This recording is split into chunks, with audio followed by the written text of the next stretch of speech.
Hello guys, திருவிழா vlog பார்த்துட்ருக்கோம். அதில் விளாக் நம்பர் 2. இன்றைக்கி வந்து எங்கள் ஊரில் காலையிலேயே பால்குடம், அக்னி சட்டி, அலகு குத்துதல், சிலா போடுதல் போன்ற நிகழ்ச்சிகள் நடந்துச்சு. ஸோ அந்த கிளிப்பிங்ஸ் தான் நீங்கள் பார்த்துட்ருக்கீங்க. பாருங்கள், எங்கள் ஊரில் எல்லா மக்களும் கோவில் கிணறு நைட் இங்கே தான் கரகம் வந்து ஜோடிப்பாங்க. ஸோ அங்கே தான் காலையில் எல்லோரும் குளிச்சுட்டு அவங்களோட பால்குடம், அக்னி சட்டி, அதுக்கு உருவாரம், அப்புறம் அங்க பிரதட்சணம் செய்கிறவங்க, எல்லா மண்சோறு சாப்பிட்றவங்க எல்லாருமே இங்கே வந்து குளிச்சுட்டு இங்கேருந்தே சாமி அழைச்சி எல்லாம் ஆடி பாடி அந்த அம்பாவை வரவழைச்சி, ரொம்ப சக்தி வாய்ந்த பாலக்காட்டு மகாமாரியம்மன் எங்களோட அம்மன், எங்கள் முன்னோர்கள்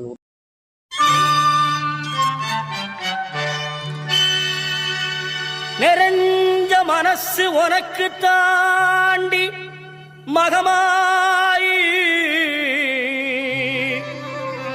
ஒன்னே நினைச்சு புட்டா கெடுதல் எல்லாம்